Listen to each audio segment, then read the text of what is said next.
What's going on, everybody? It's Dot Bets. We're checking back in. We got the On the Dot Waste Management Phoenix Open live show coming at you guys here, as always, with my main man. I'm always going to say it, Teaser Nation, formerly known as Teaser Nation. Now he runs with the Bet with the Boys, so make sure you guys go check him out on X over there. Yes, we have a very, very fun tournament. Probably one of my favorites, obviously, to watch. I love how they lead it up to the Super Bowl coverage, where you're sweating your bets all the way up until you're sweating more bets at the Super Bowl. So, nice little double hit of dopamine for Sunday. Right. So that'll be fun. And as always, appreciate you guys tuning in. We'll be here for about 20 to 30 minutes. We'll break down some of our key components, key stats that we're going for.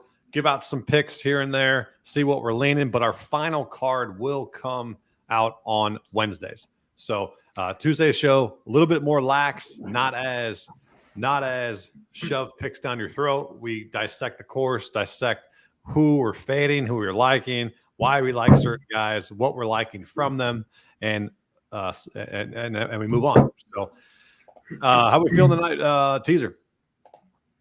Yeah, it was a weird week at Pebble there. It was kind of dumb. I mean, it's fair that they couldn't play, but yeah, I kind of got screwed on a couple bets. Luckily, I hit the matchup. I had Fitzpatrick over Sungjae. He was up 9 strokes going in the last day, 1 by 1. So got lucky on that, but yeah, Fleetwood top 20 wasn't so lucky. I think he bogeyed the last to kind of do like a double switch there. He would have been like T19. He finished T31. So that was annoying because, I mean, he probably would have got it if there was one more day. So, yeah, I finally experimented with round matchups. Not experimented, but basically just was like, hey, let's give these to subscribers. I've been going around with them, and I said, might as well start giving them out. And we finished pretty nicely. That first day when Rory blew that four-stroke lead, I was like, okay, maybe matchups aren't for me. I was like, come on, man. That one you got. It happens like that, but like sometimes it's better usually than worse. But yeah, I was gonna say. So I basically went. What was that? 4-2 for PGA matchups. So that was pretty good for the first time. Giving them out to subscribers. So make sure you guys, if you guys want to subscribe, put the link below in the if you're on YouTube. All right, so let's dive right into it. Waste management, the rowdy crowd, and obviously we have Xander withdrawing, and we have Hovland withdrawing. And so it's basically a one-man show at the top where you have Scotty Scheffler going for the three-peat, and his odds are currently like plus 450 over on DK. Like it's 3 now. Is it 3? Yeah, it's basically unbettable. As you're from the pre-tournament standpoint, there is that winner without category if you want to go that route. But I'm more than likely going to try to see if there's any type of way you can get a better number live from Scotty. What is your overall consensus on Scotty this weekend? Yeah, I guess winner without's interesting. I've never really thought about doing those, but I might look into that this week. But yeah, I mean, Scotty, I think he'll probably win again, honestly, if I'm being completely honest. But I mean, obviously you can't bet it. No one will. I know some people got like numbers on him from a couple months ago, but it was like 8-1. But I guess that's pretty good value looking at it now. But yeah, it's really unbettable, but I'm sure, it's another top 10 for him. So I'm going to kind of be looking. I do think one of the favorites this week will win. We have to break the streak. Even Wyndham Clark was not considered the favorite. What was he like? I think to start 90 to 100-1. Yeah, that defied our my synopsis where I was saying usually on the signature events you're going to have the chalk win. Yeah, but realistically, he wouldn't have won if there was a Sunday. There's no way. Yeah, he wasn't following up that performance. He was not going to make any putts. And that's what I was going to say. It's like then you have to predict a 54-hole tournament, which nobody would ever predict that. So I still think, like you said, I think a a stud wins again this week. It has to. Yeah, I think I agree. Well, I guess I'll go over the overview real quick, and then we'll kind of throw out some names. Really, this week, once again, is just course history. This one more than a lot of other places. And then really, it's just ball striking. So you want elite guys with ball striking. That's kind of been the theme over the past 5 to 7 years is elite guys who do well in majors. They play well here. It's a pretty tough course. There's a lot of hazards, desert hazards and water hazards. So consistent players off the tee with elite approach skills rise to the top. But there's certain scenarios where just elite players who aren't that great off the tee who spray it, like JT and other guys, they play well just because, they kind of show up for the occasion. And then one interesting note I kind of put down that some people don't really look at is most of the danger here is on the left. So a lot of the water on the back nine is left. So I kind of look at, if you're on the bubble about some players, I mean, it doesn't really stay true, but if you kind of know their games, there's some guys that do miss right more than others. So a big example, you would think Thigala would play horrible here because off the tee he's pretty bad.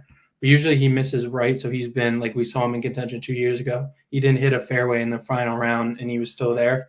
That's kind of because his miss is right, so he kind of stays, like he's not in trouble. He kind of misses to the right side of the rough.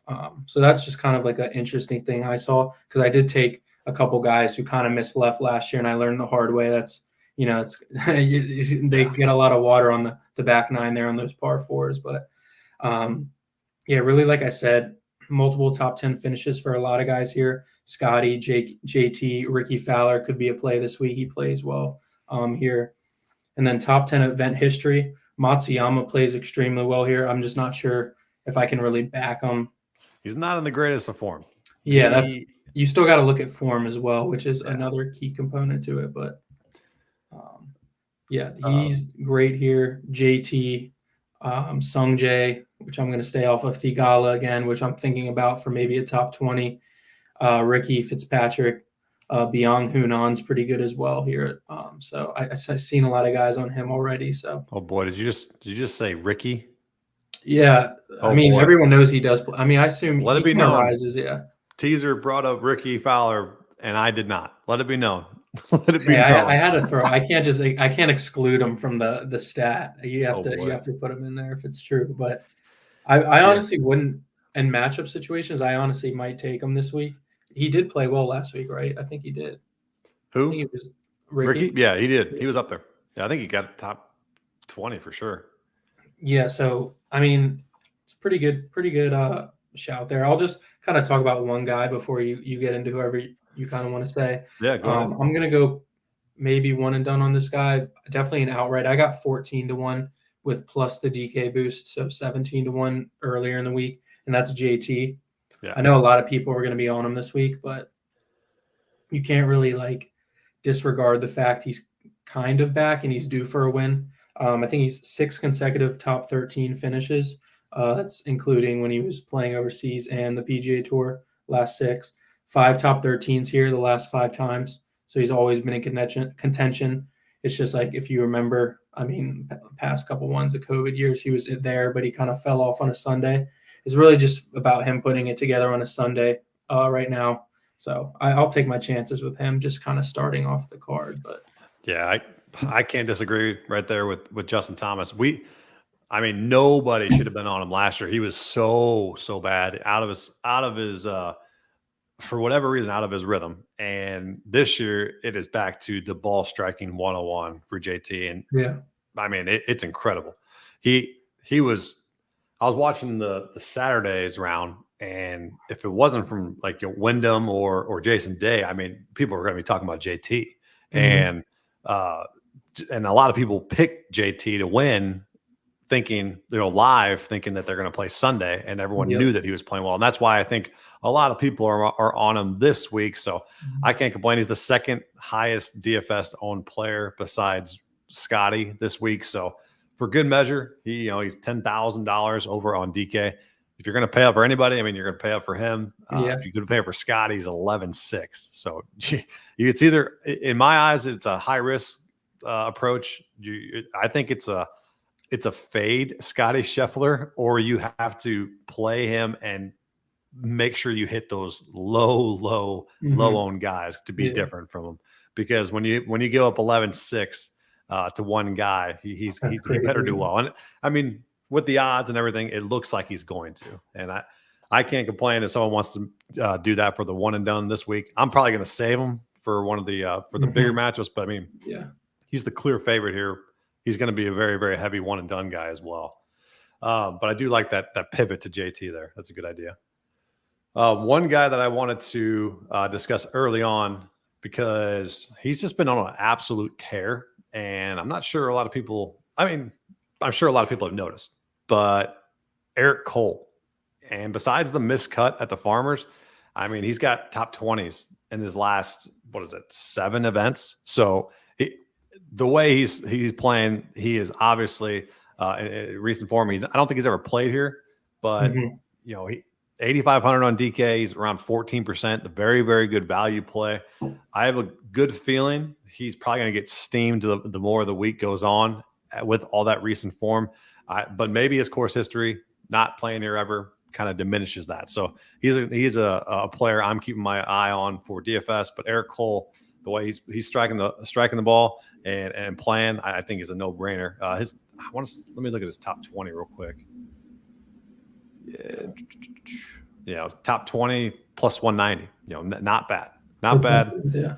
So the top 40 market once again is probably ancient. Don't go crazy on the top 40. I'll probably end up going outrights and top 20s once again, and then playing round matchups. So there's just not much.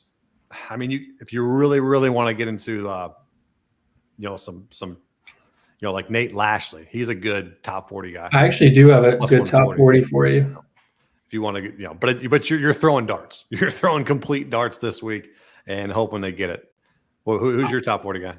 I would say I'm not a big top 40 guy, but I did look at Sam Ryder at plus 140. Yep.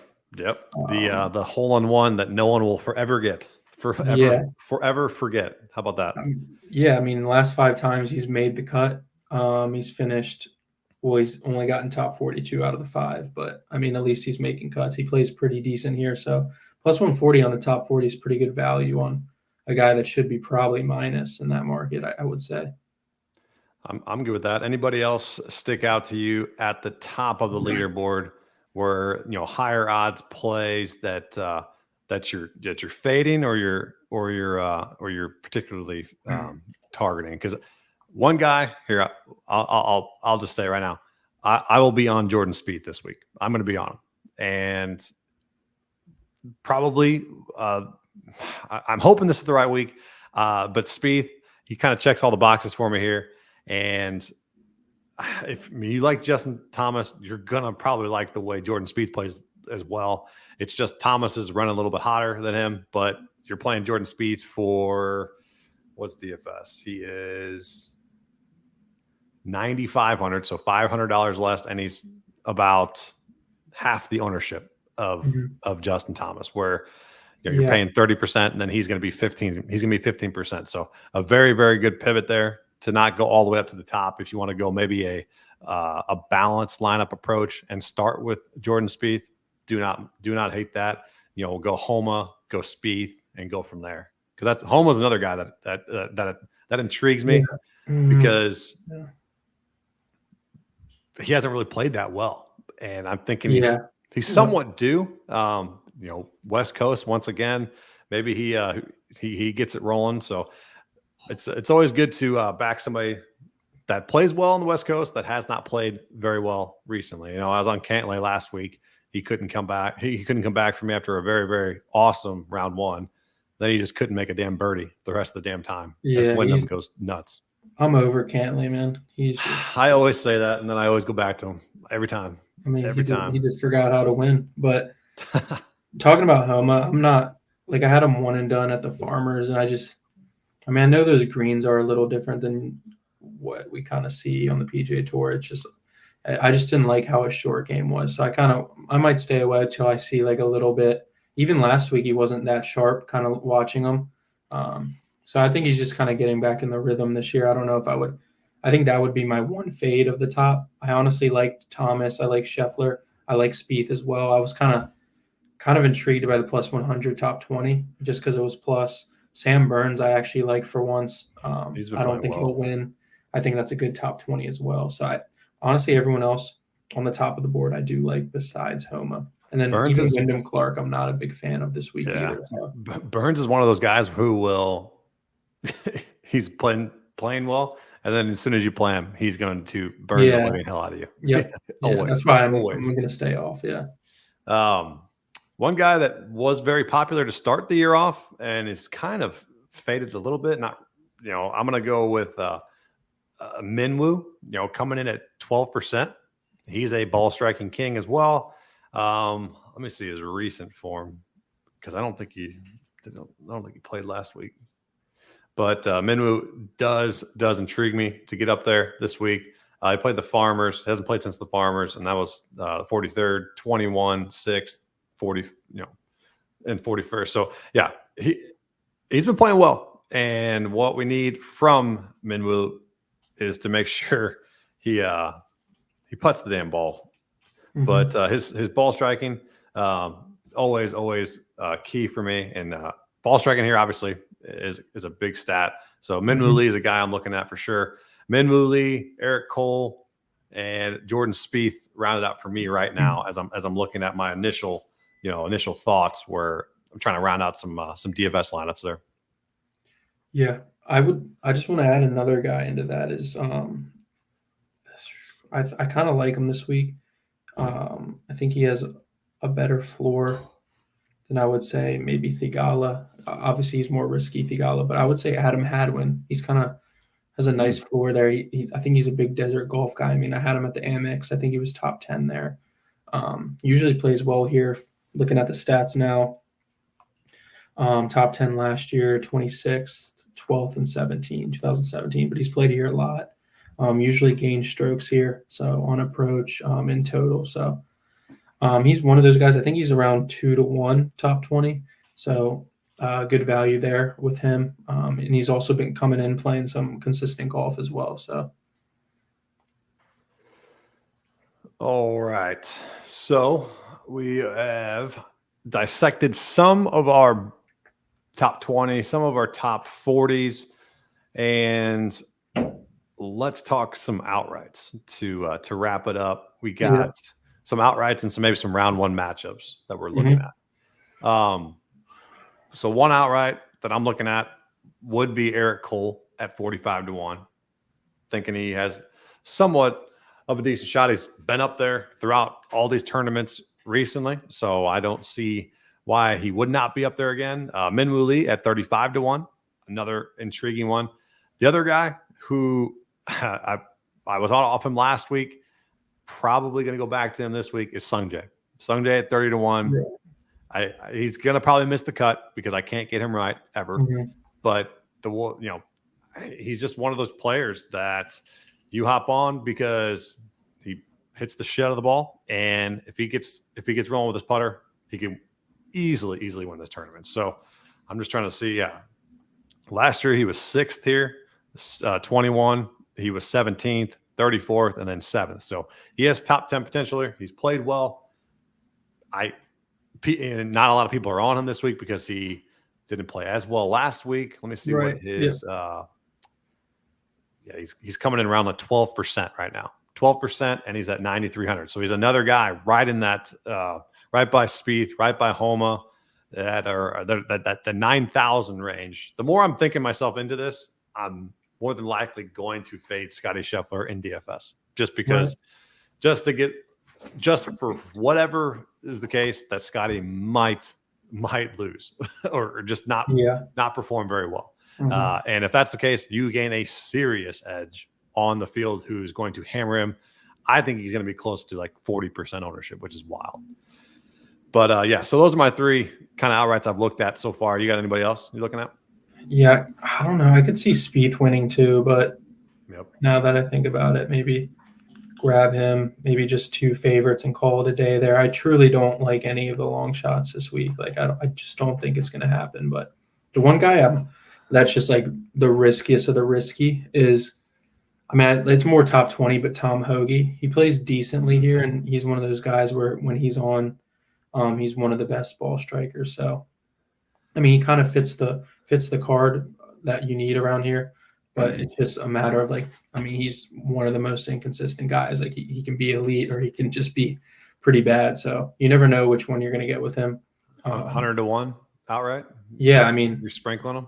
Shoot, I mean, 100 to 1. That was like the last 5 winners, right? Like, so I'm right on there. So yeah, I've seen a lot of Kitayama. I've seen a lot of Kevin seen him too. Yeah. Seen a bunch of Nate Lashley. Like you're going to see a bunch of them throughout the week. You know, Lashley's like 150 to 1. Mm-hmm. My Lucas Glover take last week was horrific. He was bad. Swamp Ass did not do well. Did not do well. Yeah, I saw that.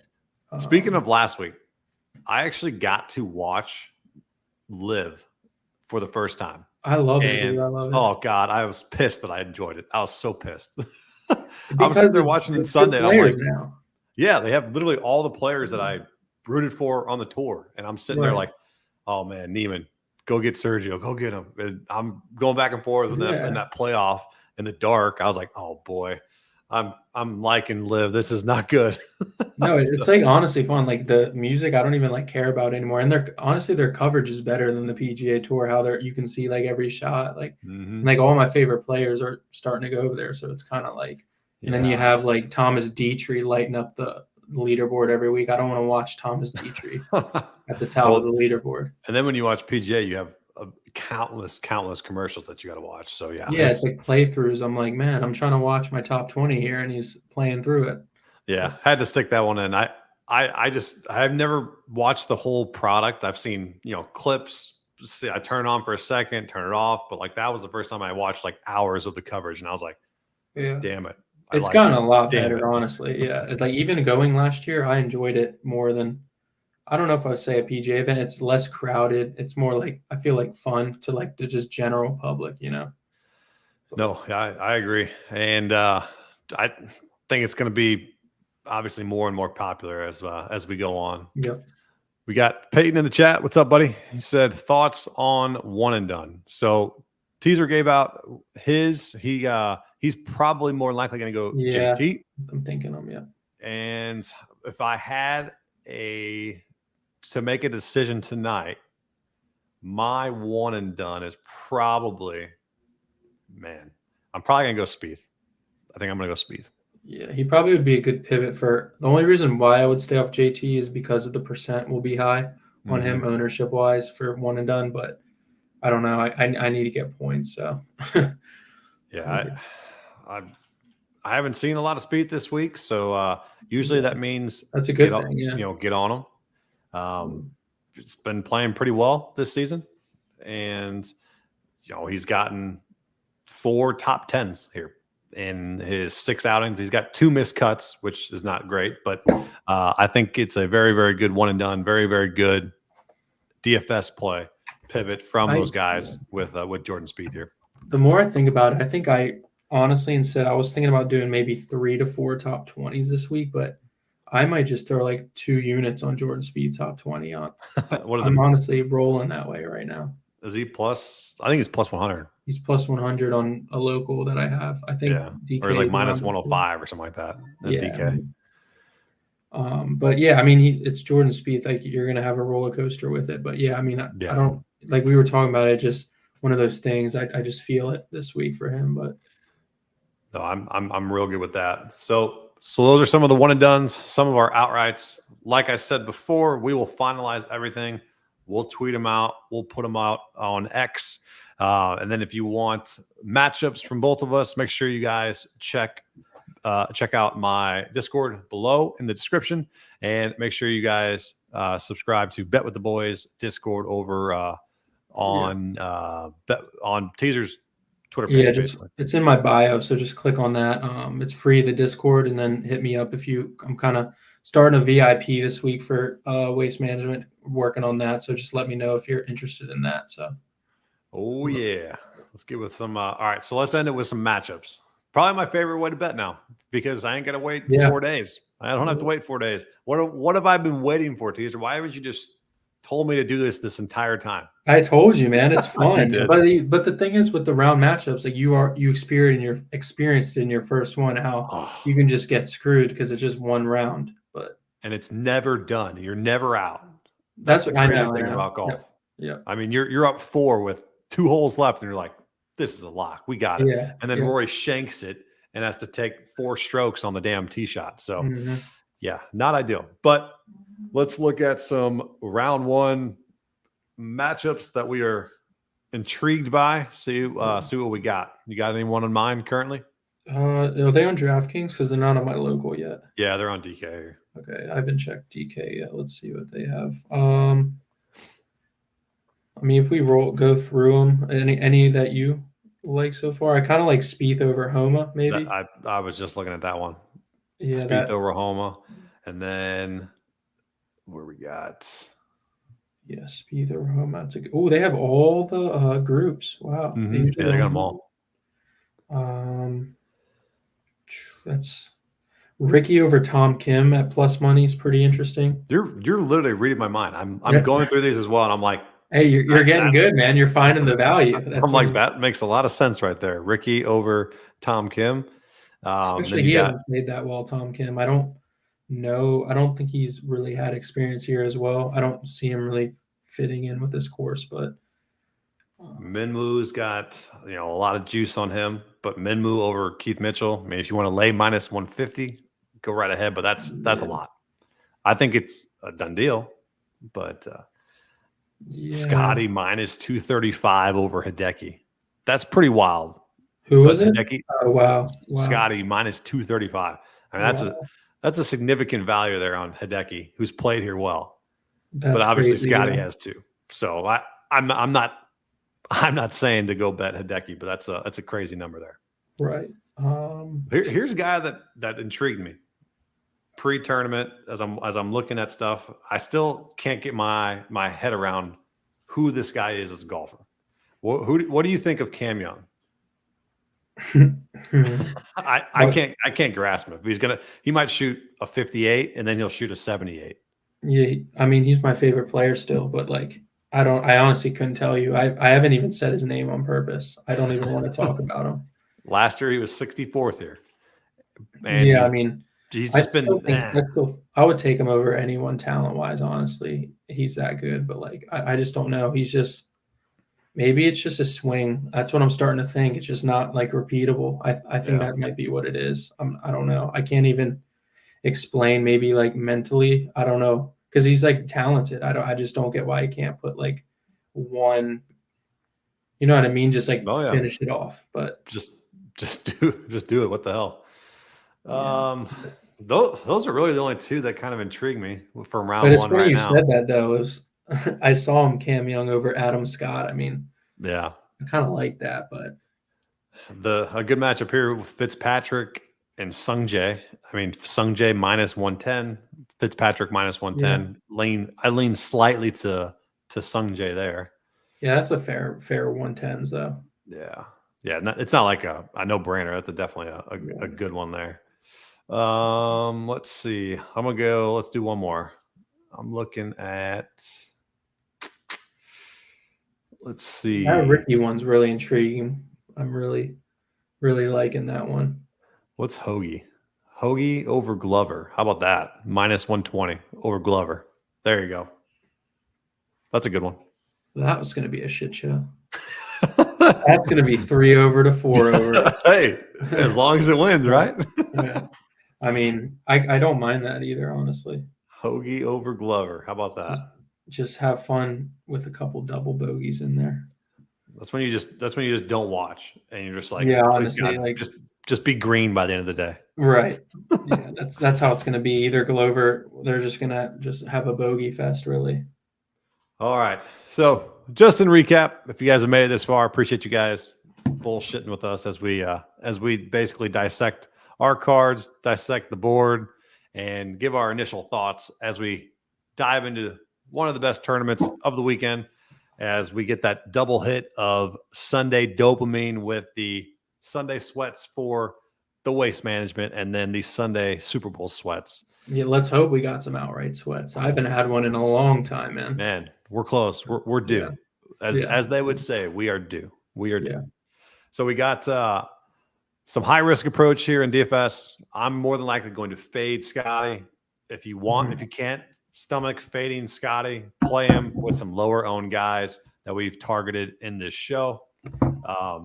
Like the Kevin Hughes, Nate Lashley's, the Kitayamas, the Hoagies. So just some of those guys that were lower owned and low salary as well. Right. And then a one and done for teaser, JT. My one and done is more likely going to be Jordan Spieth, and good pivots off of Scotty there. And we both are intrigued by JT, and I think we I'm coming around to that Adam Hadwin that you've talked about. I think he's intrigued. Yeah, I think he's a true. It's not like really a risky play with him. He's a consistent, but it's always like a 50 into the 10 range. You know what I mean? Like he's not going to miss a cut by a large margin, but yeah. Yep. So we'll get up on out of here. We appreciate you guys shooting the shit with us for about 30 minutes or so, and we'll finalize everything for you guys on our card. We'll tweet them out usually Wednesday evening. And good luck on everybody's bets. Make sure if you guys want round one matchups to join my Discord, to join Teaser's Discord as well. And Teaser's in mine. So if you need to ask him a question or anything, make sure you guys join the Discord and go from there. So appreciate you guys tuning in. We'll get up and out of here. See you guys next week.